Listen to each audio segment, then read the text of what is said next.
Hi, welcome. It's Rachel, and I am going to share a story with you in honor of my grandfather, Wayne Hudson. This is my mama's dad, her daddy.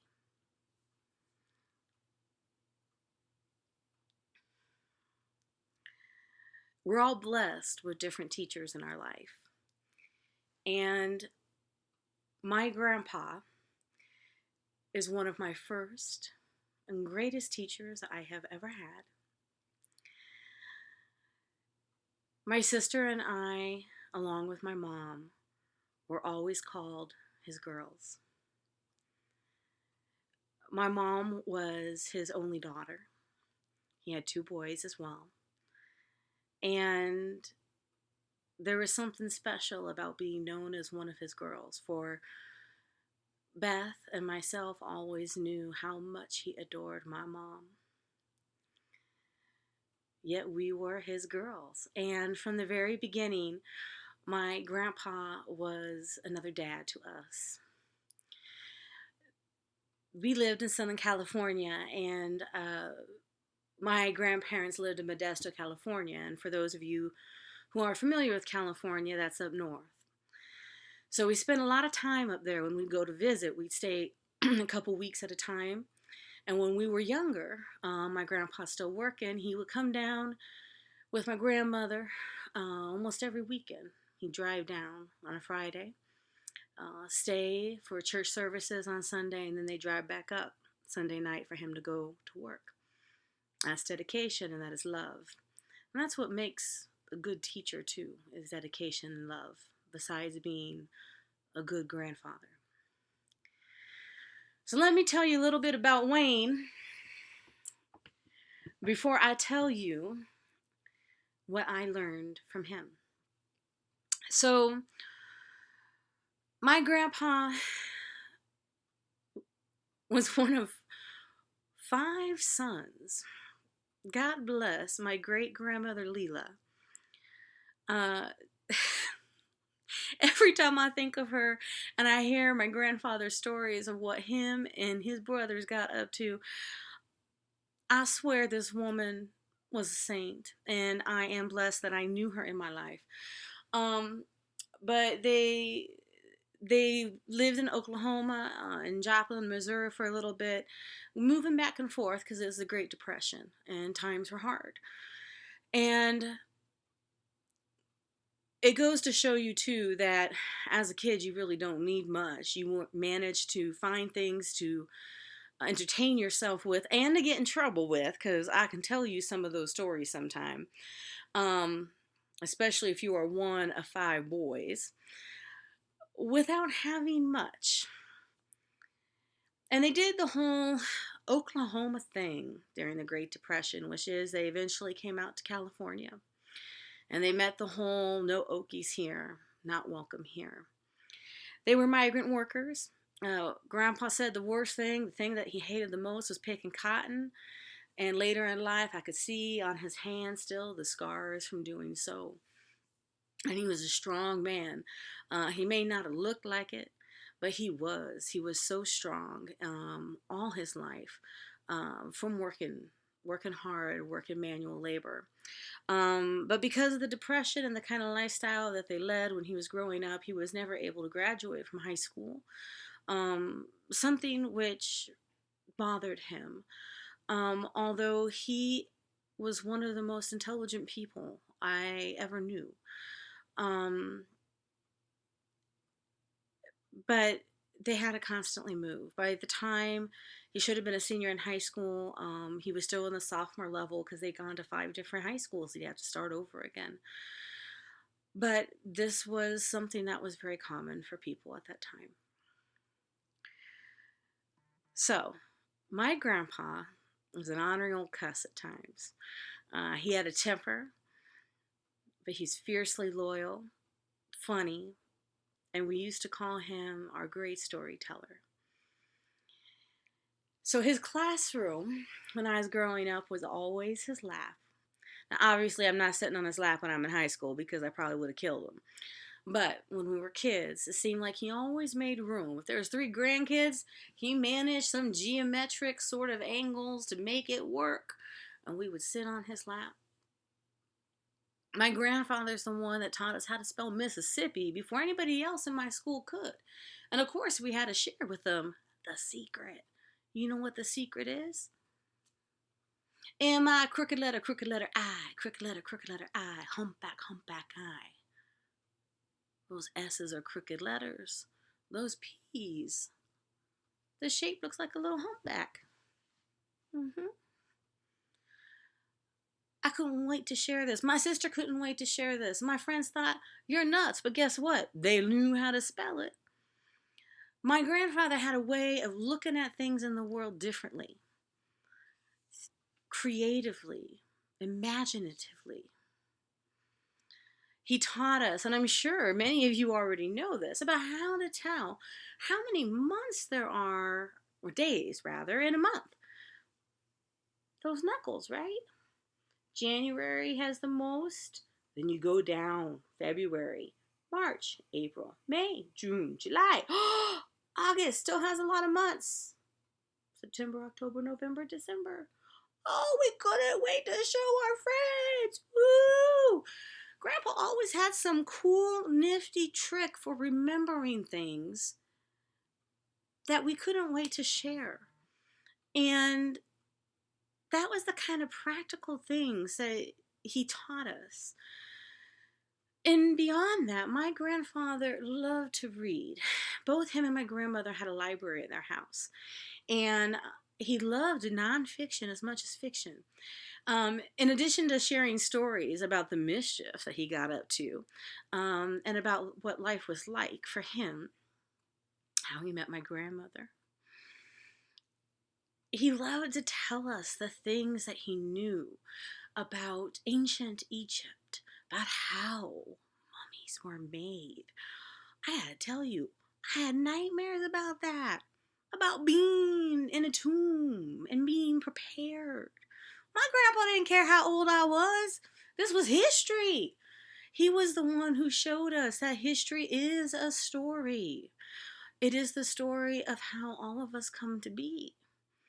And I was fascinated. My sister was fascinated. It's the reason I'm probably a librarian, because I could not get enough. He loved the tales, and the stories, and the beautiful culture and the religion of the first peoples who lived here in this country. He told us about them, about how they treated this land before other people came, about the ancient cliff dwellers, and how even the first peoples who lived here then, they were a mystery to them as well. It fired our imagination. And my grandpa couldn't help but come up with things that were creative. So it should come as no surprise that some of my grandfather's teachings might come into conflict with those provided by my public school district. So the first one that happened has to do with meecers. You may be asking, what is a meecer? You already know. When I was a little girl, I had brought a book up about mice. Now you're saying mice, meecer? And I was sitting on my grandfather's lap, and we had our very first disagreement.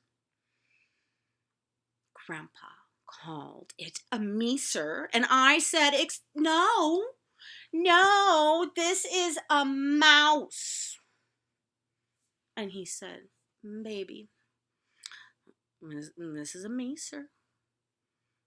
Mouse, meecer. Mouse, meecer. Do you get the feeling this goes on for a bit? My mama always said that I'd like to beat a dead horse. Well, but I can't argue with My great teacher.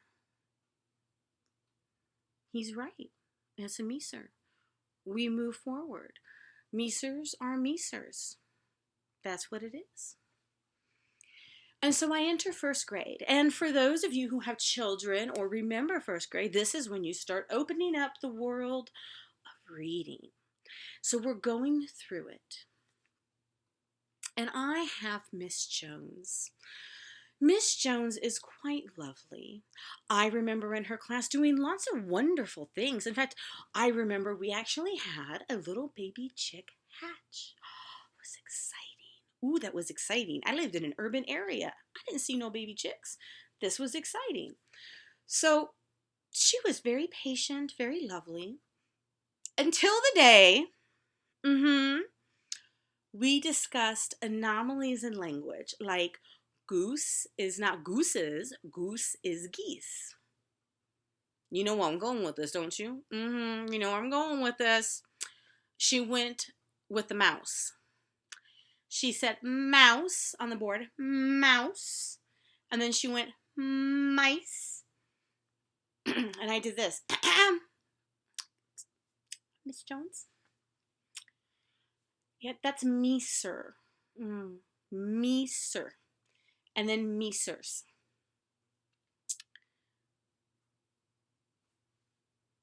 This was her look. And she said, Rachel, it's mouse. No, it's meecer. I mean, you try to help stupid people out as much as you can, right? And then they go and don't get it.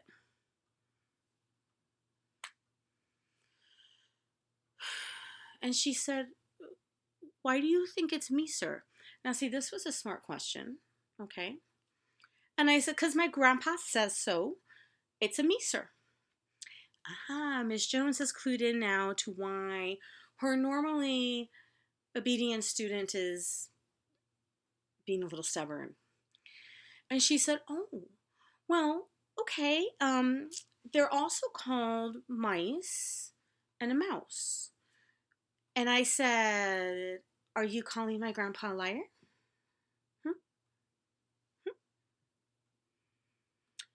And Miss Jones very politely said, oh, no, of course not. And then I, of course, in turn, being the very rational young child, that if you know me as an adult, you can imagine me as being a very rational young child, got up, stood up onto my chair and yelled, are you calling my grandpa a liar?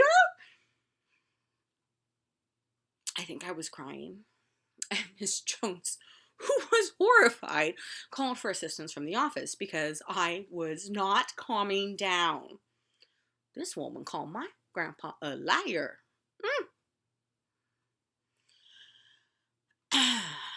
Miss Fisher, our wonderful principal, came, retrieved me, escorted me to the office. By the way, the one and only time I was ever called to the office. Thank you, beloved, wonderful, great teacher, Grandpa. And I was inconsolable. I would not sit down. I was screaming. I was crying. You have to understand the school I went to, Hoover Elementary. We had 2 portables outside, right? But at this time, it was basically just one large room, like the whole building, and it was divided up by partitions. So everybody could hear me having a meltdown. So Miss Fisher calls home. Guess what? It's a Friday. If you remember, who comes to visit on Friday? Grandpa and Grandma. My grandfather answered the phone, and he said, well, let me get my daughter, because she asked for Sharon. And Miss Fisher said, oh, am I speaking to Rachel's grandfather? The one who believes in Meecers? And I'm imagining the other end of the conversation, but it's probably going along something like a hesitant yes. So she invites my grandpa to also come down because this concerns him too. Nothing like getting called to the principal's office when you're nearing retirement. So everybody walks down from my home because we're only a block and a half away from my neighborhood school. And I am asked to step outside while Miss Fisher has a conversation with my mother and my grandmother, who for the world would not miss this shining moment. And I do hear a little bit of what's going on inside. Something along the lines of, you need to talk with her, blah, blah, blah, blah, blah. What ends up happening is the door opens. I'm asked to come inside. My grandpa looks a little chagrined, and he says, Rachel, Miss Jones is a very fine teacher. She had come in at that point, and she is correct. It is mouse and mice. Meecers, just the thing that, you and I talk about, and that's the word that I use. But that's actually the proper term. You should apologize, those sorts of things. And I'm just snot, hyperventilating. The man I trusted and loved is telling me there's no Meecers. I can't really communicate. And I'm just like, I'm sorry. Grandma's grinning the whole time. And my mom says, I'm just going to take Rachel home. I think she's just really upset. It was toward the end of the day. Miss Fisher said, that's fine. And Miss Joan, gave me a hug, and I left. And we're walking home, and Grandpa's got my hand, and I'm, kind of not really want to hold his hand. I'm very upset with him. And Mom and Grandma are ahead, and Grandpa pulls me to a stop. And I remember it was one by one of our neighbors who had a lemon tree, because I remember smelling the lemons. And Grandpa said, Tadpole, because that's my nickname from him, Tadpole. And he goes, Tadpole, come here. I don't want to come here. I don't want to come here. You lied. No, I did not lie. I said, you just said there's no such thing. He said, Rachel, look, now in there, I needed to say that because Miss Jones is a nice lady, she's a good teacher, and she doesn't know any better. What do you mean? Well, a lot of the world believes that it's mouse and meecers. They're wrong. It's not mouse and mice. Pardon me, I said meecers. It's not mouse and mice. It's really meecers. Really meecers? Yes. He goes, but not everyone is as smart as your grandpa. That's true. Well, I didn't want to embarrass them in there.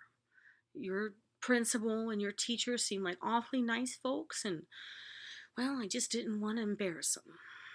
But, we got to be respectful of other people. So you and me, we know it's meecers. But other people, if they say mice or mouse, we're going to just be respectful of that, okay? Okay, so it's really meecers? It's really, really meecers. Okay, Grandpa, I figured it had to be something like that. Your Grandpa would never lie to you, baby. I know. And I could see up ahead that my mom and my grandma have stopped, and they're listening. And I can't quite recall their response, but I can imagine now, later, as a grown person, if we go on our way home. For years after that, my grandpa and I have exchanged meecers. I'd find a little meecer somewhere, and I'd get him one. He'd find one for me, and I'd get one. Sometimes for Christmas, birthdays, or just because. And I realized that the meecer represents so much of what my grandpa taught me. Most of us don't want to have rodents around our home, do we? But they're tenacious. And I think of how tenacious my grandfather had to be to go through all the things he went through in his life and still survive. And the other thing about meecers, well, they're inventive and they're creative. You may try to get rid of them, but they find a way back. And Meecers, well, they're pretty gosh darn smart too. So was my grandpa. He chose to be a lifelong learner, not because he had to be, because he recognized the value in education. And that story, whether it's a history or your own, is valuable and worth pursuing. And just the very fact that they are Meecers instead of anything else, well, you can choose to make the world what you want it to be. It doesn't have to be what somebody else tells you it has to be. You define it for yourself. These are the things my first and great teacher taught me, all through the power of the little meecer. So whatever it is you choose to call them, know that there's a lot more to them than just what you see. Thank you to my grandfather for showing me what it is I needed to be. Thank you.